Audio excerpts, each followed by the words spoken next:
malade. J'aurais dû poser la question à Blanche Maliki, mais on sait c'est quoi un malade. Quelqu'un qui ne se porte pas bien. Quelqu'un qui ne se porte pas bien, c'est un malade, paraît-il. Il y a des malades qui s'ignorent eux-mêmes. Donc on va en parler avec le docteur Larry qui nous a rejoint sur le plateau de Cocorico. Docteur Larry Nguemi, bonjour. Bonjour mon commandant, bonjour à tous ceux qui nous regardent. Bonjour à l'équipe en studio. Je profite de l'occasion également pour, je ne sais pas si je dirais bonne fête, parce qu'aujourd'hui on célèbre aussi. Déjà, c'est la fête de la jeunesse au Cameroun. Bonne fête à toute la jeunesse. On est jeune jusqu'à 77 ans, mon commandant. Oui. Comme vous le disiez.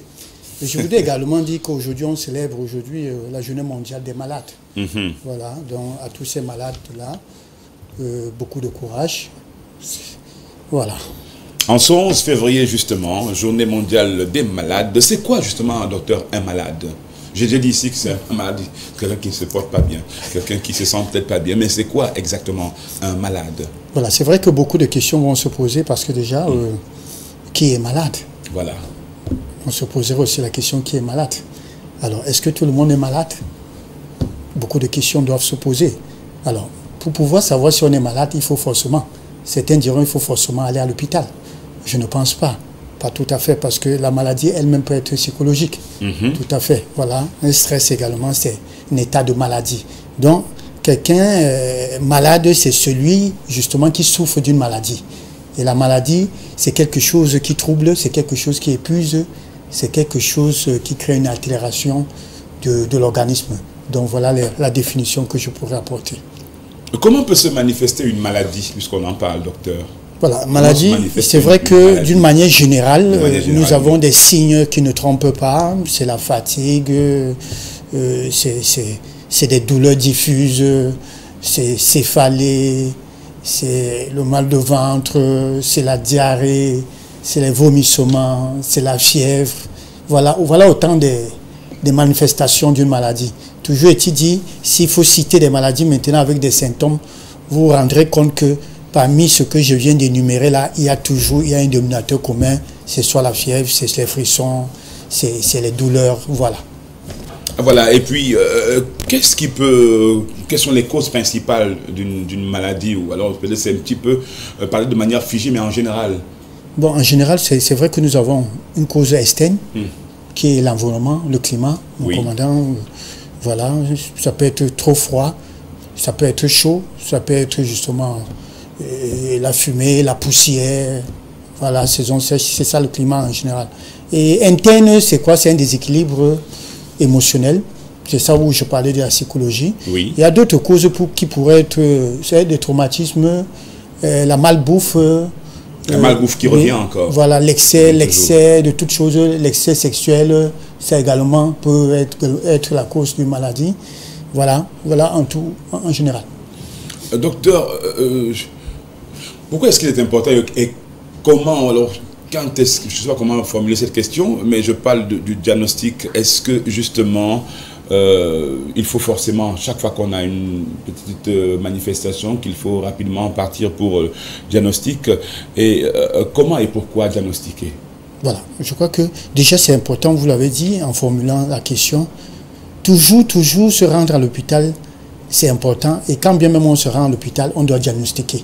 Vous comprenez que c'est un processus, c'est tout un processus, parce que quand vous arrivez chez le médecin, lui il est censé vous envoyer chez le laborantin ou encore chez le radiologue. Quand on dit laborantin, parce qu'on doit vous soumettre à certaines analyses, du sang, des urines, sécrétions et tout. Maintenant, quand on dit chez le radiologue, il y a ce qu'on appelle l'imagerie. Ça pourrait être l'échographie, ça pourrait être un radio, ça pourrait être un scanner. Alors, ça c'est important. Maintenant, pourquoi est-ce qu'on devrait le faire? Il faut dire que les médecins ne sont pas des marabouts encore, des sorciers, comme on pourrait le penser. Le fait, c'est pourquoi? C'est justement parce que ça permet de déceler les germes responsables ou encore ce qui est cause de la chose. Ça permet maintenant au prescripteur qui est le médecin de pouvoir prescrire en fonction du résultat de laboratoire ou encore du bilan imagerie. Donc ça c'est important. Voilà pourquoi vous comprenez donc que nous devons avoir la culture de faire des examens. Ça c'est très important. Je crois que nous l'avons perdu cette culture-là. Certainement il y a beaucoup qui émettent le fait que c'est un problème financier. On n'a plus d'argent pour pouvoir... alors Quand bien même on demande de faire des examens, on n'a plus d'argent pour faire les examens. Quand bien même qu'il faudra prescrire, on n'aura plus d'argent. Donc vous comprenez que du coup, c'est une fuite. Pour certains, c'est une fuite de responsabilité. Voilà. Mais sinon, ça sa place pour permettre une véritable prise en charge. Il faut faire des examens. Voilà. Docteur, les conséquences sur l'individu, les conséquences de la maladie sur un individu. Voilà. Les conséquences, ça, nous le savons tous. En dehors de l'aspect physique, ces douleurs-là, nous avons également ce qu'on appelle la souffrance morale et sociale. C'est-à-dire, au-delà de ce qu'on pourrait appeler ces douleurs-là, l'impact physique, nous avons ce qu'on appellerait la souffrance morale, ça nous le savons, sociale également. Voilà en gros les conséquences. Je ne voudrais pas parler ici. Tout cela entraîne à quoi? À la mort, bien évidemment. Bien. Comment vivre sans tomber malade, docteur? Est-ce que c'est possible justement de vivre sans être malade? Ah oui. On dit mieux vaut prévenir que guérir. Je crois que c'est possible, mon commandant. Et cela passe par une hygiène de vie. Je voudrais dire la synergie. Comme on dit, la synergie de la santé se regroupe en 3 points. C'est de bien manger, mon commandant. Voilà. C'est de bien dormir, mon commandant. C'est de bouger. Bien manger, bien dormir, éviter la sédentarité. Voilà, faire le sport. Maintenant, en ces 3 points-là, il y a des sous-points, boire de l'eau, dormir à telle heure, voilà. Donc, vraiment, je voudrais regrouper ça en 3 points. Bien manger, bien dormir et bouger. Est-ce qu'on peut dire que le médicament lui-même peut évidemment véritablement guérir? Est-ce que, peut-on dire que le médicament peut mener forcément à la guérison? Oui et non. Voilà. Non, ça va dépendre justement de la manière. Parce que ça, il faut dire, mon commandant, prendre le médicament n'est pas forcément guérir. C'est pas sûr qu'on prend un médicament, c'est pas sûr qu'on va guérir. Qu'on va guérir. Et je voudrais m'expliquer. Oui. Parce que le médicament a même à son rôle et la manière de prendre le médicament également a un rôle, mon commandant. Prendre le médicament, déjà, il faut le prendre avec 200 ml. En moyenne, un comprimé. Alors, s'il y a des gens qui prennent des comprimés avec un gorgée, mon commandant, ce médicament peut créer encore des problèmes. Ça, c'est important de le savoir. Voyons ça avec un verre normal. Un verre normal. On va avaler 2 comprimés. Oui. Ça, c'est le plein du verre. Le plein du verre? Oui, oui. Pour les 2 comprimés. C'est pas juste une demi ou un quart? Non, non. C'est le plein du verre. Vraiment le plein du verre. Vous ne le faisiez pas avant? Il y a beaucoup qui ne le font pas. C'est une gorgée, mon commandant. On prend là, une fois que le comprimé et après la cracher, là, c'est fini. Je laisse ceux qui prennent ça avec des jus ou de la bière. Voilà. On préfère ne même pas en parler. Alors, donc, il y a ça qui compte. Oui. Voilà. Il y a maintenant l'heure, mon commandant. L'heure de prendre les médicaments. Ça, c'est aussi important.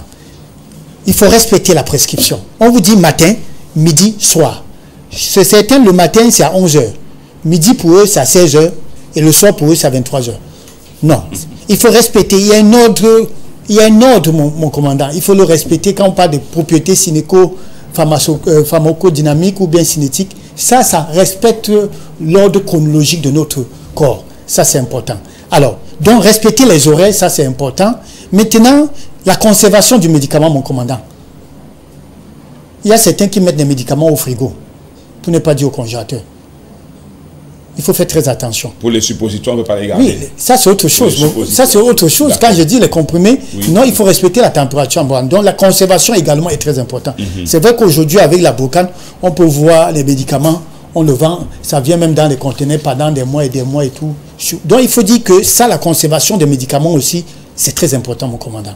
Alors maintenant, quoi prendre avec les médicaments? Ça aussi, ça compte, mon commandant. Vous l'avez dit là, pas avec de l'alcool. C'est avec de l'eau qu'on devrait prendre des médicaments. Ça, c'est important. Pas avec un jus. Hein. Pas avec un jus.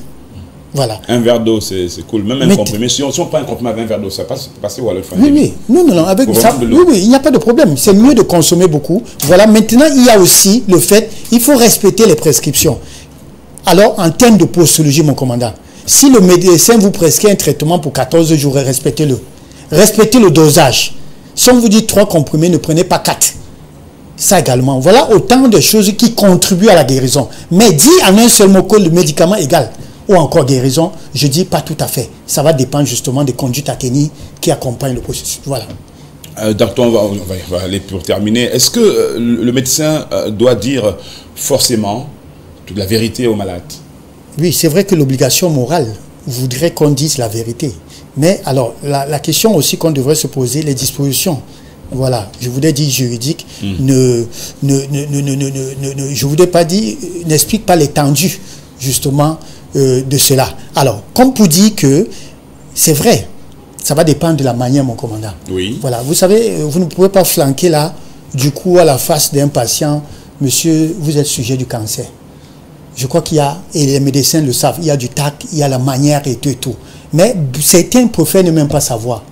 Certains malades. Oui, il y a des malades qui disent, je préfère ne pas connaître. Une fois que vous lui dites que vous êtes séropositif, il commence la maladie. Il commence la maladie, c'est grave. Donc, et ça, il y a le counseling, il y a tout un processus. Et les médecins en savent beaucoup plus, mon commandant, pour dire qu'il y a la manière. Si on pense que le malade qu'on a devant nous ne peut pas supporter, il y a la manière de pouvoir l'amener. Plus tard. Mais néanmoins, l'obligation voudrait qu'on le dise pour que le médicament puisse faire son travail. Pour qu'on puisse justement le soigner, il faut mieux le dire. Alors, mais il faut dire néanmoins que, je pense pour moi, mais on ne peut pas dire au malade, mais dire à ceux qui accompagnent le malade aussi. Ça va dépendre, mon commandant.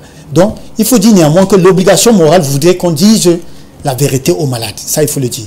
Docteur, pourquoi dit-on que le malade est le capitaine et que le médecin est le pilote?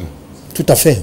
Mon commandant, vous êtes justement le capitaine. Pourquoi? Parce que le vaisseau, c'est vous qui commandez votre bateau. Ça, vous le savez. Ça, vous le savez. Le vaisseau, c'est quoi? C'est votre corps, mon commandant. Un médecin ne viendra pas vous donner l'obligation comment est-ce que vous devez conduire votre bateau jusqu'à destination. Non, mais maintenant, il se pourrait que, en faisant le chemin, justement, que votre bateau puisse coincer, je ne sais pas, un bloc à glace ou bien je ne sais pas quoi. Alors, qu'est-ce que vous faites, mon commandant? Vous êtes libre de pouvoir appeler un pilote, soit pour vous faire accompagner, soit avec tout l'équipage. Et en ce moment-là, c'est là où vient le médecin qui serait le pilote. Vous comprenez donc pourquoi, jusqu'ici, il faut dire que vous êtes le maître de votre corps, mon commandant. Voilà. Docteur Larry, on va terminer par quelques conseils avant de recevoir ici John Peter Nka pour les sports. Conseils à tous nos amis, tout en rappelant qu'aujourd'hui, c'est la journée mondiale des malades. Docteur, voilà. Conseil. Le conseil que je peux déjà donner, c'est que tout le monde devrait normalement je ne voudrais pas dire que se dit qu'il est malade. Voilà. Se dit qu'il est malade voudrait dire tout simplement, comme certains le disent, il faut aller à l'hôpital pour se rendre compte qu'on est malade. Non, pas forcément. Nous vivons dans un monde où aujourd'hui, où nous courons contre la montre. Il y a des pressions, comme le surménage, le fait de ne pas dormir peut entraîner. Voilà, parce que l'aspect psychologique peut avoir un impact sur les organes. Donc ça, c'est important de le dire. Mais en résumé, je voudrais dire tout simplement, Journée mondiale des malades, tous nous sommes malades. Ça, il faudra le savoir.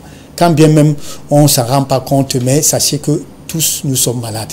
Maintenant, ça va dépendre du degré de la maladie dont nous avons. Mais je dirais, apprenez à aller à l'hôpital. Ça, c'est très important. Évitez que la maladie vous surprenne. Parce que quand la maladie vous surprend, non seulement vous souffrez, cette souffrance, comme je disais, morale, sociale, et tous ceux qui sont autour de vous souffrent.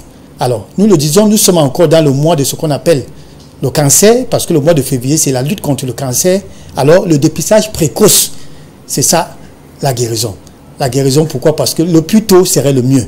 Donc, je voudrais dire, tout simplement, en un mot encore, Hippocrate le disait, qui était le père de la médecine. Que ton médicament soit ton aliment et que ton aliment soit ton médicament. C'est vrai que beaucoup de gens disent à ce sujet que non, non, non, non, mais je crois qu'il a voulu tout dire. Nous devons faire retour à la case du départ, comme pour ainsi dire que nous sommes la cause de nos maux. Tout ce qui vient par la bouche là, c'est ça. L'environnement, nous savons tout ce qu'il faut faire pour éviter cela. Donc, s'il vous plaît, prenez soin de vous. Voilà. C'est ces paroles que je vais également vous envoyer. Prenez soin de vous, docteur, pour être en forme avec nous, justement, lundi. Par la grâce de Dieu. Par la grâce de Dieu. Que le Seigneur vous protège et beaucoup de bénédictions, docteur Larry Ngemi. Merci encore. Merci, mon commandant. Bonne fête. À vous, parlement. Les sports dans quelques secondes avec monsieur John Peter Nka. On va s'intéresser à la fête de la jeunesse, mais on passe les contacts du docteur Larry. C'est au bas de l'écran, 6 99 47 57 40 57 59 ou bien 6 75 92. Vous voyez ça à l'écran, 92. Donc 47 91. On revoit le docteur lundi.